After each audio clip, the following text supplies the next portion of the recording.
What's up mga kasigabong?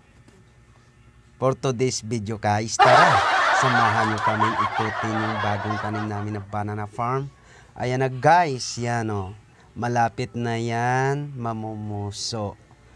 Lagyan ko na lang yan guys ng fertilizer. Namimiss ko na yan guys kung saan sa Iloilo City, Dingle, Barangay Pinalanga, Caguyuman. Yan guys, dapat kung magtanim kayo ng saging, ganyan kalinis yung puno niya para maglagay kayo ng fertilizer, lalong gaganda yung mga bunga. Ang tira dyan guys, para walang damo, bilhan nyo lang ng gamot ng Glyphotex para wala siyang bawang. Sprayan nyo lang siya guys. Talagang mawawala yung damo. Tapos yung mga ramay nun guys, ano mo yan guys, linisin ba yan o diba? Ayan guys yung matunda na tanim ko guys. O diba?